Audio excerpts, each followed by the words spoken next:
Hallelujah hallelujah hallelujah. യേശുവേ നന്ദി, യേശുവേ നന്ദി, യേശുവേ സ്തുതി, യേശുവേ സ്തുതി. ഈശോയിൽ പ്രിയ സഹോദരങ്ങളെ, ഇന്ന ദിവസം പ്രത്യേകമാവിധം പരിശുദ്ധ അമ്മയെക്കുറിച്ച് ആഴമായിട്ട് വിചിന്തനം ചെയ്യുവാൻ നമ്മൾ ആഗ്രഹിക്കുകയാണ്. കാരണം മറ്റൊന്നുമല്ല, ക്രിസ്തീയ ജീവിതത്തിൽ, ആത്മീയ ജീവിതത്തിൽ നമുക്ക് ശക്തമായ ഒരു മധ്യസ്ഥവും സങ്കേതവുമാണ് പരിശുദ്ധ അമ്മ. നമുക്കറിയാം, കുരിശിൻ ചുവടെന്ന് പറയുന്നത് ഈശോയുടെ രക്ഷാകര ദൗത്യത്തിലെ ഏറ്റവും മർമ്മപ്രധാനമായ ഒരു സ്ഥലമാണ്. മനുഷ്യരക്ഷയുടെ ഏറ്റവും മർമ്മപ്രധാനമായ ആ വേദിയിൽ വെച്ച് മനുഷ്യവർഗത്തിന് കിട്ടിയ ഏറ്റവും വലിയ സമ്മാനങ്ങളിൽ ഒന്നാണ് പരിശുദ്ധ അമ്മ. വിശുദ്ധ യോഹന്നാൻ ശ്ലീഹായ്ക്ക് ഈശോ പരിശുദ്ധ അമ്മയെ ഭരമേൽപ്പിച്ചുകൊണ്ട് പറയുകയാണ്, ഇതാ നിന്റെ അമ്മ. പരിശുദ്ധ അമ്മയോട് പറയുകയാണ്, ഇതാ നിന്റെ മകൻ. തുടർന്ന് ഇതേ യോഹന്നാൻ ശ്ലീഹ തന്നെ സുവിശേഷത്തിൽ എഴുതി വെച്ചിരിക്കുകയാണ്, ആ സമയം മുതൽ ആ ശിഷ്യൻ അവളെ തൻ്റെ ഭവനത്തിൽ സ്വീകരിച്ചു. പ്രിയപ്പെട്ട സഹോദരങ്ങളെ, പരിശുദ്ധ അമ്മയോട് ചേർന്ന് നിന്ന് ഈ ആത്മീയ ജീവിതം നയിക്കുവാനുള്ള ഒരു കൃപയ്ക്ക് വേണ്ടി നമ്മൾ പ്രാർത്ഥിക്കണം. തിരുവചനത്തിലൂടെ നാം കടന്നു പോകുമ്പോൾ ഈ ഒരു യാഥാർത്ഥ്യത്തെ ഹൃദയത്തിൽ ഏറ്റുവാങ്ങാൻ നമുക്ക് ആഗ്രഹിക്കാം. പ്രത്യേകമായിട്ട് പരിശുദ്ധാത്മാവ് നിറയാൻ വേണ്ടി പ്രാർത്ഥിക്കാം. പരിശുദ്ധാത്മാവ് വന്നാലേ ദൈവീക രഹസ്യങ്ങളെ നമുക്ക് മനസ്സിലാകുകയുള്ളൂ. സ്വർഗം വിഭാവനം ചെയ്യുന്നത് എന്തെന്ന് അറിയണമെങ്കിൽ പരിശുദ്ധാത്മാവ് നിറയണം. പരിശുദ്ധാത്മാവിൻ്റെ ഒരു പ്രവൃത്തിയെ മനസ്സിലാക്കണമെങ്കിൽ പരിശുദ്ധാത്മാവ് നിറഞ്ഞ വ്യക്തികൾക്കേ അത് സാധിക്കും. അതുകൊണ്ട് തന്നെ ഈ ആത്മാവിൻ്റെ നിറവിന് വേണ്ടി നമുക്കൊന്ന് പ്രാർത്ഥിക്കാം.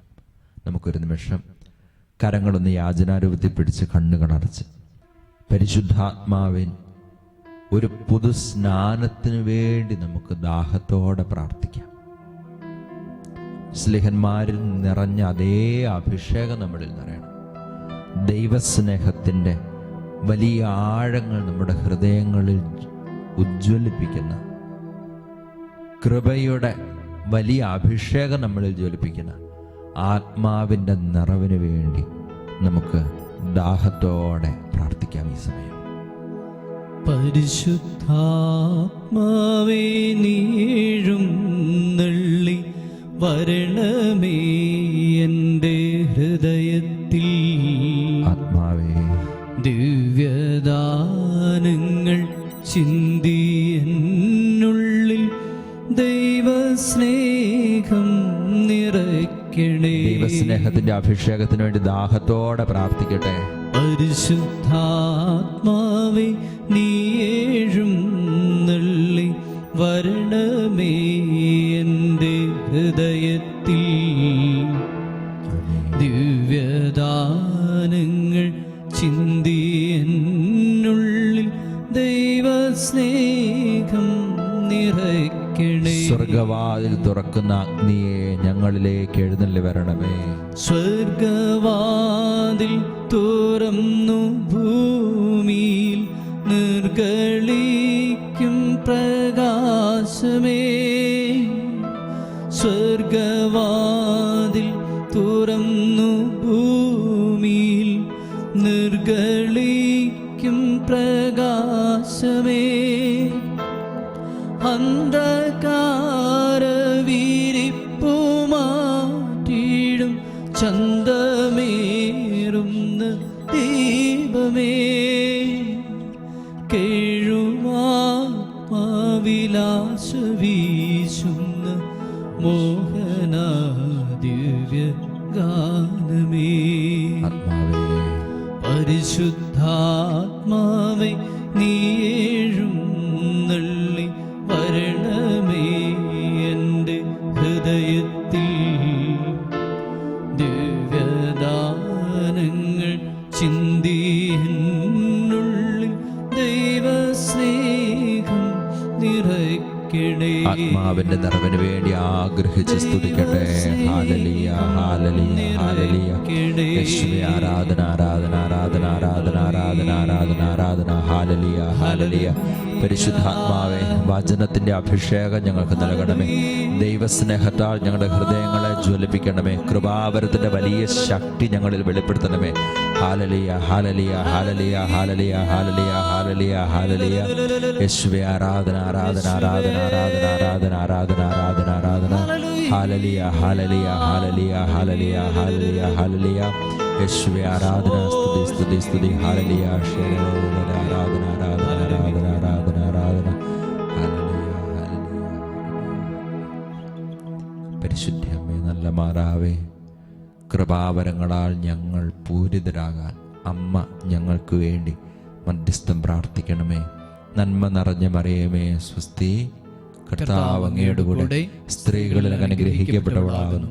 അങ്ങയുടെ ദുരിതത്തിന് ഫലമായി ഈശോ അനുഗ്രഹിക്കപ്പെട്ടവനാകുന്നു. പരിശുദ്ധ മറിയമേ തമ്പുരാന്റെ അമ്മേ, പാപികളായ ഞങ്ങൾക്ക് വേണ്ടി ഇപ്പോഴും ഞങ്ങളുടെ മരണസമയത്തും തമ്പുരാനോട് അപേക്ഷിക്കണമേ. Amen. Hallelujah hallelujah hallelujah hallelujah. യേശുവേ നന്ദി, യേശുവേ സ്തുതി, യേശുവേ സ്തുതി. പ്രിയപ്പെട്ട സഹോദരങ്ങളെ, പരിശുദ്ധ അമ്മയെക്കുറിച്ച് ചിന്തിക്കുമ്പോൾ ഒരുപക്ഷെ ഈശോയുടെ മനുഷ്യാവതാര രഹസ്യത്തിൽ ഏറ്റവും അധികം പ്രാധാന്യമുള്ള ഒരു വ്യക്തി പരിശുദ്ധ അമ്മയാണ്. നമുക്കതറിയാം. കാരണം ദൈവവചനത്തിന് മുൻപിൽ ഇതാ ഞാൻ കർത്താവിൻ്റെ ദാസി, നിന്റെ ഹിതം എന്നിൽ നിറവേറട്ടെ എന്ന് പറഞ്ഞ് അമ്മ നടത്തിയ സമർപ്പണമാണ് ദൈവപുത്രനെ ഭൂമിയിലേക്ക് കൊണ്ടുവന്നത്. വചനം മാംസമായി നമ്മുടെ ഇടയിൽ വസിച്ചു. അവൻ്റെ മഹത്വം നമ്മൾ ദർശിച്ചു. കൃപയും സത്യവും നിറഞ്ഞതും പിതാവിൻ്റെ ഏകജാതൻ്റെതുമായ മഹത്വം. യോഹന്നാൻ സുവിശേഷം 1-ാം അധ്യായം 14-ാം തിരുവചനത്തിൽ നമ്മൾ വായിക്കും. ഈ ദൈവവചനം മനുഷ്യാവതാരം ചെയ്യാൻ മനുഷ്യവംശത്തിൽ ഏറ്റവും അധികം ദൈവ പദ്ധതിയോട് സഹകരിച്ച വ്യക്തി എന്ന നിലയിൽ പരിശുദ്ധ അമ്മ രക്ഷാകര ചരിത്രത്തിൽ അതീവമായ പ്രാധാന്യം അർഹിക്കുന്നു. അതുകൊണ്ട് തന്നെ ഒരു ക്രിസ്ത്യാനിയുടെ ജീവിതത്തിൽ പരിശുദ്ധ അമ്മയോടുള്ള ഭക്തി അഥവാ പരിശുദ്ധ അമ്മയോടുള്ള ബന്ധം എന്ന് പറയുന്നത് അങ്ങേയറ്റം പ്രാധാന്യം അർഹിക്കുന്നതാണ്. ഇങ്ങനെ ചിന്തിക്കുക. കുരിശിൻ ചുവട്ടിൽ വെച്ച് ഈശോ വിശുദ്ധ യോഹന്നാൻ ശ്ലീഹായ്ക്കും അതുവഴി നമുക്കോരോരുത്തർക്കും പരിശുദ്ധ കന്യാമറിയത്തെ അമ്മയായി തന്നു. ഇതാ നിന്റെ അമ്മ. അങ്ങനെ പരിശുദ്ധ കന്യാമറിയത്തെ നമുക്ക് അമ്മയായി തരുമ്പോൾ ഈശോ ആഗ്രഹിച്ചത് എന്തായിരിക്കും? മോനെ മോളെ, ഞാൻ എൻ്റെ അമ്മയെ സ്നേഹിച്ചതുപോലെ നീ എൻ്റെ അമ്മയെ സ്നേഹിക്കണം. അതാ ഈശോയുടെ മനസ്സ്. അതുകൊണ്ടാണ് ഇതാ നിന്റെ അമ്മ എന്ന് പറഞ്ഞ് പരിശുദ്ധ അമ്മയെ നമുക്ക് തരിക. മാത്രമല്ല, ഈശോയെ സ്നേഹിക്കുന്നതാണ് അഥവാ ഈശോയോടുള്ള സ്നേഹത്തിന്റെ ജ്വലനമാണ്, ഈശോയോടുള്ള സ്നേഹത്തിന്റെ പൂർണ്ണതയാണ് വിശുദ്ധിയുടെ അഭിഷേകം എന്ന് പറയാം. അങ്ങനെയെങ്കിൽ ഈശോയെ എങ്ങനെ സ്നേഹിക്കണം? പരിശുദ്ധ അമ്മ ഈശോയെ സ്നേഹിച്ചതുപോലെ. അപ്പോ പരിശുദ്ധ അമ്മയോടുള്ള ഭക്തി എന്ന് പറയുന്നത് ഈശോയുടെ തിരുഹൃദയത്തിലെ അഗാധമായ ആഗ്രഹമാണ്, ഇഷ്ടമാണ്, തിരുഹിതമാണ്. പരിശുദ്ധ അമ്മയോടുള്ള ഭക്തി നമ്മെ ഈശോയോടുള്ള സ്നേഹത്തിൽ ആഴപ്പെടുത്തും. അതുകൊണ്ട് തന്നെ രക്ഷാകര ചരിത്രത്തിൽ അധികമൊന്നും പരിശുദ്ധ അമ്മ സംസാരിക്കുന്നില്ല എങ്കിലും അമ്മയുടെ സാന്നിധ്യം ഈ രക്ഷാകര ചരിത്രത്തിൽ അതിപ്രധാനമുള്ള ഒരു യാഥാർത്ഥ്യമാണ്. മാത്രമല്ല, നമ്മുടെ ആത്മീയ ജീവിതത്തിൽ വിശ്വാസം, ശരണം, സ്നേഹം എന്നീ ദൈവീക പുണ്യങ്ങളിൽ നമ്മൾ വളരുമ്പോൾ എങ്ങനെ വളരണം, പൂർണ്ണത പ്രാപിക്കണമെന്ന് നമ്മൾ നോക്കേണ്ടത് പരിശുദ്ധ അമ്മയിലേക്കാണ്. കാരണം ഈ ദൈവീക പുണ്യങ്ങൾ പരിപൂർണതയിൽ ജീവിതത്തിൽ ഏറ്റുവാങ്ങിയവളാണ് പരിശുദ്ധ കന്യാമറിയം. ഒരു വ്യക്തിയുടെ വിശുദ്ധി എന്ന് പറയുന്നത് ഈ 3 ദൈവീക പുണ്യങ്ങളിലുള്ള വളർച്ചയാണ്. പരിശുദ്ധ അമ്മ ദൈവത്തിൽ വിശ്വസിച്ചതുപോലെ ദൈവത്തിൽ വിശ്വസിക്കാൻ സാധിച്ച, ഓർക്കുക, ഗബ്രിയേൽ ദൈവദൂതനിലൂടെ ദൈവം അരുളി ചെയ്തു, നീ ഗർഭം ധരിച്ച് ഒരു പുത്രനെ പ്രസവിക്കും, അവൻ വലിയവനായിരിക്കും, അത്യുന്നതന്റെ പുത്രൻ എന്ന് വിളിക്കപ്പെടും. സ്വാഭാവികമായിട്ട് പരിശുദ്ധ അമ്മ ഇങ്ങനെ ചോദിച്ചു, ഞാനിത് എങ്ങനെ അറിയും? ഞാൻ പുരുഷനെ അറിയുന്നില്ലല്ലോ. അപ്പോൾ ദൈവദൂതൻ പറഞ്ഞു, പരിശുദ്ധാത്മാവ് നിന്റെ മേൽ വരും, അത്യുന്നതന്റെ ശക്തി നിന്നിൽ ആവസിക്കും. അവസാനം കൂട്ടിച്ചേർത്തു, ദൈവത്തിന് ഒന്നും അസാധ്യമല്ല. ഓർക്കണേ, ദൈവദൂതൻ പറഞ്ഞത് അന്നുവരെ മനുഷ്യ ചരിത്രത്തിൽ കേട്ടുകേൾവി പോലുമില്ലാത്ത കാര്യം. അതായത് പുരുഷ സ്പർശമേൽക്കാതെ ഒരു യുവതി ഗർഭിണിയാകുന്നു, പുത്രനെ പ്രസവിക്കുന്നു. മനുഷ്യ ചരിത്രത്തിൽ കേട്ടുകേൾവി പോലും ഇല്ലാത്ത ഈ യാഥാർത്ഥ്യത്തെ ദൈവം വെളിപ്പെടുത്തിയപ്പോൾ ആ ദൈവിക വെളിപാടിനെ വിശ്വാസത്തിന്റെ പൂർണ്ണതയിൽ പരിശുദ്ധ അമ്മ സ്വീകരിച്ചു. ആ ദൈവഹിതത്തോട് പൂർണ്ണമായും അനുസരണം പ്രഖ്യാപിച്ചു. ഇതാ ഞാൻ കർത്താവിൻ്റെ ദാസി, നിന്റെ വാക്ക് എന്നിൽ നിറവേറട്ടെ. പ്രിയപ്പെട്ട സഹോദരങ്ങളെ, നമ്മുടെ ജീവിതത്തിൽ പലപ്പോഴും നമ്മുടെ ബുദ്ധിക്കും യുക്തിക്കും അതീതമായ പല കാര്യങ്ങളെയും നമ്മൾ ബുദ്ധി കൊണ്ടും യുക്തി കൊണ്ടും അളക്കാൻ നോക്കും. അങ്ങനെ അളക്കാൻ ശ്രമിക്കുന്നിടത്താണ് നമ്മുടെ ആത്മീയ ജീവിതം പ്രതിസന്ധിയിലാവുക. പല ചോദ്യങ്ങൾ നമ്മുടെ മുന്നിലേക്ക് വരുമ്പോൾ ഈ വിശ്വാസത്തിന്റെ കണ്ണുകൾ തുറക്കപ്പെട്ടിട്ടില്ല എങ്കിൽ സ്വാഭാവികമായും നമ്മൾ ദൈവിക രഹസ്യങ്ങളിൽ നിന്ന് അകന്നുപോയിക്കൊണ്ടിരിക്കും. സുവിശേഷത്തില് പരിശുദ്ധ അമ്മയെക്കുറിച്ച് പറയുന്ന വളരെ മനോഹരമായൊരു വാക്യം, അവന്റെ അമ്മ ഈ കാര്യങ്ങളെല്ലാം ഹൃദയത്തിൽ സംഗ്രഹിച്ചിരുന്നു. എന്താ ഹൃദയത്തിൽ സംഗ്രഹിച്ചത്? എല്ലാ കാര്യങ്ങളും പരിശുദ്ധ അമ്മയ്ക്ക് അതിന്റെ പൂർണ്ണതയിൽ വെളിപ്പെട്ട് കിട്ടിയോ? ഇല്ല. ഈശോ പറഞ്ഞ വാക്കുകളുടെ പൊരുള് അന്ന് പരിശുദ്ധ അമ്മയ്ക്ക് അതിന്റെ പൂർണ്ണതയിൽ മനസ്സിലായിട്ടുണ്ടാകണമെന്നില്ല. ബാലനായ ഈശോയെ ദേവാലയത്തിൽ കാണാതെ പോയി 3-ാം ദിവസം അവർ കണ്ടെത്തുമ്പോൾ പരിശുദ്ധ അമ്മ ഈശോയോട് ചോദിക്കുന്നുണ്ട്, എൻ്റെ മകനെ, നീ ഞങ്ങളോട് ഇങ്ങനെ ചെയ്തതെന്ത്? നിന്റെ പിതാവും ഞാനും ഉത്കണ്ഠയോടുകൂടി നിന്നെ അന്വേഷിക്കുകയായിരുന്നില്ലേ? അപ്പോൾ ഈശോ ചോദിച്ചു, നിങ്ങൾ എന്തിനാണ് എന്നെ അന്വേഷിച്ചത്? ഞാൻ എൻ്റെ പിതാവിൻ്റെ കാര്യങ്ങളിൽ വ്യാപൃതനായിരിക്കേണ്ടതാണെന്ന് നിങ്ങൾ അറിയുന്നില്ലേ? തുടർന്നാണ് സുവിശേഷകൻ പറയുക, അവൻ്റെ അമ്മ ഇക്കാര്യങ്ങളെല്ലാം ഹൃദയത്തിൽ സംഗ്രഹിച്ചു. ഈശോ പറഞ്ഞ വാക്കുകൾ ഉൾപ്പൊരുൾ പരിശുദ്ധ അമ്മയ്ക്ക് മനസ്സിലായിട്ടുണ്ടാകണമെന്ന് നിർബന്ധമില്ല. പക്ഷേ ആ ദൈവിക വചനത്തെ ഹൃദയത്തിൽ സംഗ്രഹിച്ച് ഏറ്റെടുത്തു, വിശ്വാസത്തിന്റെ സമർപ്പണം നടത്തി. ഇതാണ് പരിശുദ്ധ അമ്മയുടെ ജീവിതത്തിന്റെ അഭിഷേകം എന്ന് പറയാം. പ്രിയപ്പെട്ട സഹോദരങ്ങളെ, വീണ്ടും നമ്മൾ പരിശുദ്ധ അമ്മയുടെ ജീവിതത്തിലൂടെ കടന്നു പോകുമ്പോൾ മറ്റൊരു യാഥാർത്ഥ്യം, അത് ദൈവത്തിലുള്ള ശരണമെന്ന പുണ്യം അതിന്റെ പൂർണ്ണതയിൽ പരിശുദ്ധ അമ്മയിൽ നമ്മൾ കാണും. അതെങ്ങനെയെന്ന് ചോദിച്ചാൽ, പരിശുദ്ധ കന്യാമറിയത്തോട് ദൈവദൂതൻ പറഞ്ഞു, നീ ഗർഭം ധരിച്ചൊരു പുത്രനെ പ്രസവിക്കും. ഓർക്കണം, യൗസേപ്പ് എന്ന് പറയുന്ന പുരുഷനുമായി വിവാഹ നിശ്ചയം കഴിഞ്ഞിട്ടേ ഉള്ളൂ ഈ കന്യകയ്ക്ക്. അങ്ങനെ ഈ കന്യക ഗർഭിണിയായാൽ സ്വാഭാവികമായിട്ടും അന്നത്തെ സമൂഹത്തിൽ നിലനിൽക്കുന്ന നിയമമനുസരിച്ച് ഇവൾ തെറ്റുകാരി എന്ന് മുദ്ര കുത്തപ്പെടും, കല്ലെറിഞ്ഞു കൊല്ലുക എന്നതാണ് അതിനുള്ള ശിക്ഷ. മരണം മുൻപിൽ കാണുമ്പോൾ മരണത്തിന്റെ മുൻപിൽ നിന്നുകൊണ്ട് ഈ കന്യക, ഇതാ ഞാൻ കർത്താവിൻ്റെ ദാസി, നിന്റെ ഹിതം എന്നിൽ നിറവേറട്ടെ എന്ന് പറയുമ്പോൾ, പ്രിയപ്പെട്ട സഹോദരങ്ങളെ, നമ്മൾ മനസ്സിലാക്കിയിരിക്കുക, അത് കർത്താവിനൊന്നും അസാധ്യമല്ല. ദൈവത്തിന്റെ വഴികളിലുള്ള അടിയുറച്ച വിശ്വാസവും ദൈവത്തിന്റെ കരുതലിലുള്ള അടിയുറച്ച ശരണവുമാണ് അവിടെ വ്യക്തമാവുക. ദൈവഹിതമെന്തോ അത് പൂർണ്ണമായും എന്നിൽ നിറവേറട്ടെ, ഞാൻ കർത്താവിൻ്റെ കരങ്ങളിലാണ് എന്നുള്ള ഏറ്റുപറച്ചിൽ. പ്രിയപ്പെട്ട സഹോദരങ്ങളെ, അതുകൊണ്ട് നമ്മുടെ ജീവിതത്തിൽ പലവിധ ഉത്കണ്ഠകളിലൂടെ നമ്മൾ കടന്നു പോവുകയാണ്.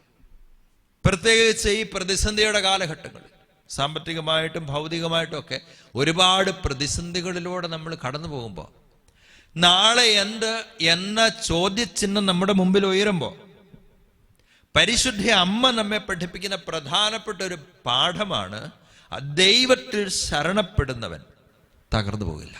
അതുകൊണ്ട് തന്നെ ഈശോ പറഞ്ഞത്, നിങ്ങൾ ആദ്യം അവിടുത്തെ രാജ്യവും അവിടുത്തെ നീതിയും അന്വേഷിക്കുക, അതോടൊപ്പം മറ്റുള്ളവയെല്ലാം നിങ്ങൾക്ക് ലഭിക്കും. ഇങ്ങനെ ചിന്തിക്കാം. ഉത്കണ്ഠ പാപമാണോ? വ്യഗ്രത പാപമാണോ? ജീവിത വ്യഗ്രത പാപമാണോ? സ്വാഭാവികമായിട്ട് നമ്മുടെ മനസ്സിൽ ഉത്കണ്ഠ ഉണ്ടാകുകയല്ലേ? വചനം പറയുക, ജീവിത വ്യഗ്രത ദൈവഹിതത്തിന് അനുയോജ്യമല്ല. ജീവിത വ്യഗ്രത ദൈവ പദ്ധതിയോട് ചേർന്ന് പോകുന്നതല്ല. കാരണം എന്താണ്? ജീവിത വ്യഗ്രത എന്ന് പറയുന്നത് ദൈവത്തിൻ്റെ പരിപാലനയിലുള്ള വിശ്വാസക്കുറവ് തന്നെയാണ്. പ്രിയപ്പെട്ട സഹോദരങ്ങളെ, പ്രതിസന്ധികളുടെ മധ്യേ നമ്മെ വഴി നടത്താൻ കഴിവുള്ള ഒരു ദൈവത്തിലാണ് ഞാൻ ശരണപ്പെടുന്നത് എന്ന് ഹൃദയത്തിൽ ഏറ്റുപറയണം. ഇസ്രായേൽ ജനത്തെ 40 വർഷം മരുഭൂമിയിലൂടെ നയിക്കാൻ കഴിവുള്ള കർത്താവ്, മരുഭൂമിയിൽ അവർക്ക് അഗ്നിസ്തംഭത്തിൽ പ്രകാശവും മേഘസ്തംഭത്തിൽ തണലും നൽകിയവൻ, മന്ന നൽകിയവൻ, കാടപ്പക്ഷി നൽകിയവൻ, കരിമ്പാറയിൽ നിന്ന് വെള്ളം പുറപ്പെടുവിച്ചവൻ, അവന് നമ്മുടെ ജീവിതത്തെ പരിപാലിക്കാൻ കഴിയുമെന്ന് ഉറച്ചു വിശ്വസിക്കുക. ആ കർത്താവിന്റെ കരുണയിൽ ശരണപ്പെടുക. മരണത്തിന് മുൻപിൽ നിന്നുകൊണ്ട് ഇതാ ഞാൻ കർത്താവിൻ്റെ ദാസി എന്ന് പറയുമ്പോൾ ഈ ശരണമാണ് പരിശുദ്ധ അമ്മ പ്രഖ്യാപിച്ചത്. പ്രിയപ്പെട്ട സഹോദരങ്ങളെ, ഈ ഒരു അഭിഷേകത്തിന് വേണ്ടി പ്രാർത്ഥിക്കണം. പ്രത്യേകിച്ച് ഈ കാലഘട്ടങ്ങളിൽ പലവിധ പ്രതിസന്ധികൾ നമ്മുടെ ചുറ്റുമുയരും. കൊടുങ്കാറ്റും തിരമാലകളും ജീവിതത്തിലുണ്ടാകും. പക്ഷേ അതിനപ്പുറം നമ്മുടെ കൂടെ വസിക്കുന്ന, നമ്മോടൊത്ത് വസിക്കുന്ന ഒരു ദൈവമുണ്ട് എന്ന കാര്യമാണ് തിരമാലകളെക്കാളും കൊടുങ്കാറ്റിനേക്കാളും നാം വിശ്വസിക്കേണ്ടത്. എൻ്റെ തോണിയിൽ എന്നോടൊപ്പം യാത്ര ചെയ്യുന്ന ഒരു കർത്താവുണ്ട്. ആ കർത്താവ് എൻ്റെ ഒപ്പമുള്ളിടത്തോളം ഒരു തിരമാലയും എന്നെ തകർക്കില്ല, ഒരു രോഗപീഠയും എന്നെ തകർക്കില്ല, ഒരു പ്രതിസന്ധിയും എന്നെ തളർത്തുകയില്ല എന്ന് ഏറ്റുപറയുക. പ്രിയപ്പെട്ട സഹോദരങ്ങളെ, സ്നേഹത്തിൻ്റെ പൂർണ്ണത പരിശുദ്ധ അമ്മയിൽ നമ്മൾ കാണും. പത്രോസ്ലീഹായോട് ഈശോ ചോദിക്കുന്നുണ്ട്, നീ എന്നെ സ്നേഹിക്കുന്നുണ്ടോ? ഈശോയുടെ കുരിശുമരണത്തിൻ്റെ വേളയിൽ 3 പ്രാവശ്യം ഈശോയെ തള്ളിപ്പറഞ്ഞ് പോയ പത്രോസ്ലീഹായെ തിബേരിയസ് കടൽ തീരത്ത് വെച്ച് വീണ്ടും കണ്ടുമുട്ടി ഈശോ ചോദിക്കുന്ന ചോദ്യമാണ്, നീ എന്നെ സ്നേഹിക്കുന്നുവോ? നീ എന്തുകൊണ്ട് എന്നെ ഉപേക്ഷിച്ചു? നീ എന്തുകൊണ്ട് എന്നെ തള്ളിപ്പറഞ്ഞു? ഇതല്ല ചോദ്യം. മറിച്ച് നീ എന്നെ സ്നേഹിക്കുന്നുവോ? സ്നേഹത്തിൽ വന്ന കുറവാണ് നിന്റെ ജീവിതത്തിലെ വീഴ്ചയുടെ കാരണം. അങ്ങനെയെങ്കിൽ പരിശുദ്ധിയുടെ ഏറ്റവും പ്രധാനപ്പെട്ട കാര്യം എന്താണ്? സ്നേഹത്തിലുള്ള പൂർണ്ണത. പരിശുദ്ധ കന്യാമറിയം പരിശുദ്ധയായി നിലകൊള്ളുന്നതും പരിശുദ്ധിയിൽ ഉറച്ചു നിന്നതും എന്തുകൊണ്ടാണ്? ദൈവത്തോടുള്ള ആഴമായ സ്നേഹത്തിൽ ഉറപ്പിക്കപ്പെട്ടതായിരുന്നു പരിശുദ്ധ അമ്മയുടെ ജീവിതം. പരിശുദ്ധ അമ്മയുടെ ജീവിതത്തിൽ ഈശോയല്ലാതെ, ദൈവമല്ലാതെ മറ്റൊരു യാഥാർത്ഥ്യവും പരിശുദ്ധ അമ്മയുടെ ജീവിതത്തെ സ്വാധീനിച്ചിട്ടില്ല എന്നതാണ് സത്യം. ദൈവഹിതം, ദൈവപുത്രൻ, ദൈവിക രഹസ്യങ്ങൾ, ഇതല്ലാതെ മറ്റൊന്നും പരിശുദ്ധ അമ്മയ്ക്ക് വിഷയമായിരുന്നില്ല. ഇങ്ങനെ സ്നേഹിക്കാൻ തുടങ്ങിയ ജീവിതത്തെ ദൈവമെന്ന ഈ അച്യുതണ്ടിനോട് ചേർത്ത് നിർത്താൻ ആരെല്ലാം തയ്യാറാകുന്നു അവരുടെ ജീവിതത്തിലേക്കെല്ലാം ഈ പരിശുദ്ധിയുടെ അഭിഷേകം നിറയുക. തിരിച്ചറിവ്, ഈ തിരിച്ചറിവാണ് നമ്മുടെ ഹൃദയത്തിൽ നമ്മൾ സൂക്ഷിക്കേണ്ടത്. പാപത്തെ ഇല്ലായ്മ ചെയ്യാൻ, തിന്മകളിൽ നിന്ന് വിടുതൽ പ്രാപിക്കാൻ എന്ത് ചെയ്യണം? ഒന്നേ ചെയ്യാനുള്ളൂ, ദൈവത്തെ സ്നേഹിക്കുക, ഈശോയെ സ്നേഹിക്കുക, നിന്റെ രക്ഷകനായ, നിന്റെ നാഥനായ ദൈവത്തെ സ്നേഹിക്കുക. എല്ലാം മറന്ന് എല്ലാറ്റിനുമുപരി നീ നിന്റെ ദൈവമായ കർത്താവിനെ പൂർണ്ണ ഹൃദയത്തോടും പൂർണ്ണാത്മാവോടും പൂർണ്ണ മനസ്സോടും സർവശക്തിയോടും കൂടി സ്നേഹിക്കുക. ഇതെങ്ങനെ സ്നേഹിക്കണമെന്ന് പരിശുദ്ധ അമ്മയിൽ നോക്കി നമുക്ക് പഠിക്കാൻ സാധിക്കണം. കാരണം ഈ വചനത്തെ അതിന്റെ പൂർണ്ണതയിൽ ഹൃദയത്തിൽ ഏറ്റുവാങ്ങിയ പരിശുദ്ധ അമ്മ, ആ അമ്മയാണ് നമുക്ക് മാതൃക. പ്രിയപ്പെട്ട സഹോദരങ്ങളെ, അതോടൊപ്പം തന്നെ നമ്മൾ ഓർക്കുക, പരിശുദ്ധ കന്യാമറിയത്തെ നമ്മൾ അമ്മേ എന്ന് വിളിക്കുന്നു. അമ്മേ എന്ന് നാം വിളിക്കുമ്പോൾ നമ്മൾ ഓർക്കണം, നമ്മൾ എങ്ങനെയാണ് ഈ പരിശുദ്ധ കന്യാമറിയത്തിന്റെ മക്കളായി തീർന്നത്. ഈശോ മനുഷ്യാവതാരം ചെയ്തു. പരിശുദ്ധ ത്രിത്വത്തിലെ രണ്ടാമത്തെ ആളായ ദൈവപുത്രൻ, ആ ദൈവപുത്രൻ മനുഷ്യനായി അവതാരം ചെയ്തു. എവിടെ? പരിശുദ്ധ കന്യകയുടെ ഉദരത്തിൽ അവൻ മനുഷ്യത്വം സ്വീകരിച്ചു. ഇതൊരു ദൈവിക രഹസ്യമാണ്. ഈശോ നമ്മുടെ മനുഷ്യപ്രകൃതിയെ സ്വീകരിച്ചു. അതോടൊപ്പം തന്നെ നമ്മുടെ ബലഹീനമായ മനുഷ്യപ്രകൃതിയിലേക്ക് ഈശോ അഥവാ ദൈവപുത്രൻ തൻ്റെ ദൈവിക പ്രകൃതിയെ, ദൈവ സ്വഭാവത്തെ ചേർത്ത് വെച്ചു. യഥാർത്ഥത്തിൽ പരിശുദ്ധ അമ്മയുടെ ഉദരത്തിൽ വെച്ചാണ് നാം ഒക്കെ ദൈവത്തിൻ്റെ ദത്തുപുത്രരായി തീർന്നത്. അതുകൊണ്ട് ഇതാ നിന്റെ അമ്മ എന്ന് ഈശോ പറയുമ്പോൾ നമ്മൾ ഓർക്കുക, ഈ പരിശുദ്ധ അമ്മയിലാണ് നാം നമ്മുടെ ദൈവിക മനുഷ്യൻ രൂപപ്പെട്ടത്. പ്രിയപ്പെട്ട സഹോദരങ്ങളെ, അതുകൊണ്ട് ആത്മീയ ജീവിതത്തിൽ നമുക്ക് ശക്തമായ സങ്കേതമാണ് പരിശുദ്ധ അമ്മ. ഈ അമ്മയോടുള്ള ഭക്തി നമ്മുടെ ജീവിതത്തിൽ, നമ്മുടെ ആത്മീയ ജീവിതത്തിൽ വലിയ അഭിഷേകമായിട്ട് മാറണം. അമ്മയെ തള്ളിപ്പറയുന്ന ജീവിതങ്ങൾ അത് യഥാർത്ഥത്തിൽ ഈശോയുടെ മനസ്സിനെ വേദനിപ്പിക്കുന്ന ജീവിതങ്ങളാണ്. സ്നേഹമുള്ളവരെ, നാം പരിശുദ്ധ അമ്മയുടെ ജനന തിരുനാളിന് വേണ്ടി ഒരുങ്ങുന്ന കാലഘട്ടമാണിത്. അമ്മയെ ഓർത്ത് സന്തോഷിക്കാൻ, അമ്മയോട് ചേർന്ന് സന്തോഷിക്കാൻ, അമ്മയെപ്പോലെ എൻ്റെ ആത്മാവ് കർത്താവിനെ വാഴ്ത്തുന്നു, എൻ്റെ ചിത്തം എൻ്റെ രക്ഷകനായ ദൈവത്തിൽ ആനന്ദിക്കുന്നു എന്ന് പറഞ്ഞ് ജീവിതത്തെ ദൈവത്തിൽ ചേർത്ത് പിടിക്കുവാൻ നമുക്ക് സാധിക്കണം. അതിനുള്ള കൃപയ്ക്ക് വേണ്ടി നമുക്ക് തീഷ്ണതയോടെ പ്രാർത്ഥിക്കാം. ആമേൻ.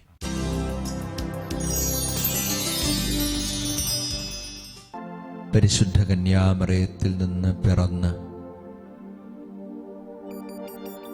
രക്ഷകനും നാഥനുമായി നമ്മോട് കൂടെ വസിക്കുന്ന ദിവ്യകാരുണ്യ ഈശോയെ നമുക്ക് ആരാധിക്കാം. കന്യാസുതനായി മനുഷ്യാവതാരം ചെയ്ത് നമുക്ക് വേണ്ടി കുരിശിലെ പീഡകളേറ്റെടുത്ത് മരിച്ച് ഉദ്ധാനം ചെയ്ത് നമ്മോട് കൂടെ വസിക്കുന്ന, യുഗാന്തം വരെ എന്നും ഞാൻ നിങ്ങളോടുകൂടി ഉണ്ടായിരിക്കുമെന്ന് അരുളി ചെയ്തുകൊണ്ട് നമ്മോട് കൂടെ വസിക്കുന്ന ദിവ്യകാരുണ്യനാഥനെ പരിശുദ്ധ അമ്മയോടും സകല വിശുദ്ധരോടും ചേർന്ന് നമുക്ക് ഈ നിമിഷങ്ങളിൽ ആരാധിക്കാം. അമ്മ മേരിയൊപ്പം ആരാധിക്കുന്നു, പരിശുദ്ധനെ ഞങ്ങൾ വാഴ്ത്തിടും. ദിവ്യകാരുണ്യേശ്വരയെ ആരാധന. അമ്മ മേരിയൊപ്പം ആരാധിക്കുന്നു, കർത്താവേ പരിശുദ്ധനെ ഞങ്ങൾ വാഴ്ത്തിടും. സ്വർഗം ഭൂമിയിലിറങ്ങുന്ന ഈ നിമിഷത്തെ ഓർത്ത് ഇന്നയോളം തന്ന നന്മകളെ ഓർത്ത് യേശുവിനെ ഞങ്ങൾ ആരാധിക്കുന്നു. രക്ഷകനും നാഥനുമായ ഈശോയെ ഞങ്ങൾ ആരാധിക്കുന്നു. ഇന്നയോളം തന്ന നന്മകളെ ഓർത്ത് പരിശുദ്ധനെ ഞങ്ങൾ വാഴ്ത്തിടും. രക്ഷകനും നാഥനുമായ കർത്താവേ മേരിയൊപ്പം ആരാധിക്കുന്നു, പരിശുദ്ധ അമ്മയോട് ചേർന്ന് പരിശുദ്ധനെ ഞങ്ങൾ വാഴ്ത്തിടുന്നു. പരിശുദ്ധ കന്യാമറിയത്തെ ഞങ്ങൾക്ക് അമ്മയായി തന്ന ഈശോയെ ആരാധിക്കുന്നു, സ്തുതിക്കുന്നു, മഹത്വപ്പെടുത്തുന്നു. ഹല്ലേലൂയ, ആമേൻ. ഹല്ലേലൂയ. കരങ്ങളെ യാചനാരൂപത്തെ പിടിച്ച് പ്രാർത്ഥിക്കാം. ഹല്ലേലൂയ, ഹല്ലേലൂയ, ഹല്ലേലൂയ, ആമേൻ. ഹല്ലേലൂയ. സകല മാലാഖമാരോടും വിശുദ്ധരോടും ചേർന്ന് ആരാധിക്കാം. ഹല്ലേലൂയ. ഹല്ലേലൂയ ഹല്ലേലൂയ ദിവ്യകാരുണ്യേശ്വരയെ ഹല്ലേലൂയ സ്തുതിക്കുന്നു, മഹത്വപ്പെടുത്തുന്നു, ആരാധിക്കുന്നു. Hallelujah hallelujah hallelujah. യേശുവേ ആരാധന ആരാധന ആരാധന ആരാധന ആരാധന ആരാധന ആരാധന ആരാധന. Hallelujah hallelujah hallelujah hallelujah hallelujah hallelujah. യേശുവേ ആരാധന ആരാധന ആരാധന ആരാധന ആരാധന ആരാധന ആരാധന ആരാധന ആരാധന ആരാധന ആരാധന. യേശുവേ സ്തുതിക്കുന്നു സ്തുതിക്കുന്നു സ്തുതിക്കുന്നു. Hallelujah hallelujah hallelujah hallelujah. യേശുവേ ആരാധന ആരാധന ആരാധന ആരാധന ആരാധന. എല്ലാ നിയോഗങ്ങളെയും ചേർത്ത് വയ്ക്കാം. നമ്മുടെ പ്രാർത്ഥനാ നിയോഗങ്ങളുടെ മേൽ ദൈവിക ഇടപെടൽ ഉണ്ടാകുവാൻ വേണ്ടി പരിശുദ്ധ അമ്മയോട് ചേർന്ന് നമുക്ക് പ്രാർത്ഥിക്കാം. ഈശോയെ, അമ്മയുടെ മധ്യസ്ഥതയിലൂടെ ദിവ്യകാരുണ്യത്തിൽ നിന്ന് ഞങ്ങളെ ശക്തിപ്പെടുത്തണമേ, ഞങ്ങളെ അഭിഷേകം ചെയ്യണമേ എന്ന് നമുക്ക് പ്രാർത്ഥിക്കാം. നമ്മുടെ എല്ലാ പ്രാർത്ഥനാ നിയോഗങ്ങളുടെ മേലും ദൈവീക ഇടപെടൽ ഉണ്ടാകുവാൻ വേണ്ടി ആഗ്രഹത്തോടെ ഒരിക്കൽ കൂടി നമുക്ക് ഈശോയെ ആരാധിക്കാം. Hallelujah hallelujah hallelujah. യേശുവേ ആരാധന ആരാധന ആരാധന. Hallelujah hallelujah hallelujah. യേശുവേ ആരാധന. സ്തുതികളുടെ ആരവത്തോടെ ദിവ്യകാരുണ്യ ഈശോയുടെ ആശീർവാദം നമുക്ക് സ്വീകരിക്കാം. ഹല്ലേലൂയ. യേശുവേ ആരാധന ഈശോയെ ആരാധന. Hallelujah hallelujah. യേശുവേ ആരാധന. Hallelujah hallelujah hallelujah hallelujah. പരിശുദ്ധ പരമമാം ദിവ്യകാരുണ്യമേ, എന്നുമെന്നും അങ്ങേയ്ക്കാരാധന.